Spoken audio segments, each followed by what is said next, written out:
What if the real matrix isn't the government, the media, or the world around you, but the mental world being built inside you by what you keep watching, listening to, and believing? Because if consciousness shapes reality, then the question becomes this: are you living in your truth, or trapped in someone else's version of the world? Chapter 16. Your subconscious mind and harmonious human relations. As we move into this chapter, Joseph Murphy is really asking us to look at something most people overlook. The subconscious mind does not just hear what you say out loud. It records what you repeatedly feel, believe, and entertain inwardly. And that is exactly why the golden rule is more than moral advice. It is a law of mind. When Scripture says, "Do unto others as you would have them do unto you," Murphy takes it deeper. He shows us that this also means think toward others the way you would want them to think toward you, feel toward others the way you would want them to feel toward you, and speak inwardly about others the way you would want to be spoken about yourself. Because whatever you keep impressing upon the subconscious does not stay hidden. It becomes part of the life you are living. Think about how often someone can look perfectly polite on the outside while inwardly criticizing, resenting, or tearing another person apart. Murphy says that kind of hidden negativity is not harmless. It is destructive. It is like taking poison in the mind and assuming it will never touch your life. The moment you judge, condemn, or mentally attack someone, you are also planting something in your own subconscious. And because the mind is creative, that seed eventually bears fruit. That is why the words, "Judge not, that ye be not judged," carry such force. To judge is to form a mental verdict. To constantly rehearse bitterness is to build a world around bitterness. The suggestion you give to another, you are also giving to yourself. Murphy then brings it down into everyday life with an example that feels surprisingly modern. He says, watch how you react to the news, to opinions, to other people's words. A man once became so enraged by newspaper columnists that his constant anger contributed to bleeding ulcers. Can you even imagine dealing with 7 painful ulcers? This actually happened to a buddy of mine, and he was absolutely miserable and sick most of his life. It was a total nightmare for him. And that is the point. Long before another person's opinion damages your life, your reaction to it is already damaging your peace. The breakthrough came when he realized something simple but profound. Other people are free to express their views, and he is free to disagree without surrendering his inner calmness. That is emotional maturity. It is not pretending you never feel anything. It is refusing to let someone else's words hijack your body, your peace, or your health. He then tells the story of a woman who openly said, "I hate women, but I like men."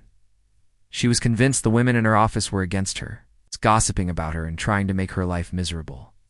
But Murphy helped her see what so many of us miss. The atmosphere she kept meeting on the outside was being fed by the hostility she was carrying on the inside. Her tone, her energy, her reactions, even her posture, were broadcasting bitterness.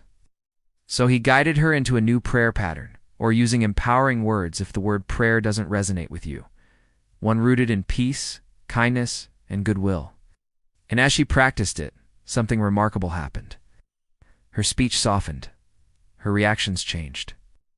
The office atmosphere changed. Remember in other videos how I often mention the quote, "My, how you've changed since I've changed"?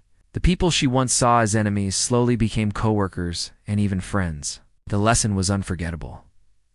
There is no one to change but yourself. Murphy follows that with a story that cuts right to the heart of how powerful inner speech really is. A salesman had excellent numbers, yet he felt ignored, underpaid, and mistreated by his manager. Outwardly, he blamed the boss, but inwardly he was condemning him every single day. Mentally arguing with him on the way to work, replaying resentment, and strengthening a pattern of hostility in his own mind. Murphy showed him that what he was mentally sending out, he was also receiving back. So the man began to pray differently. He sincerely wished his superior health, success, peace of mind, and happiness. At night he imagined his manager praising his work and congratulating him. And over time, the outer relationship changed. Not because he manipulated anyone, but because the inner concept shifted first. That is the deeper law at work throughout this chapter. When the inner pattern changes, the outer response often follows. From there, Murphy moves into one of the deepest ideas in the chapter, emotional maturity. Another person cannot truly irritate you unless you allow their words or actions to pass through your own thought process and become your reaction. In other words, the disturbance is completed inside you first.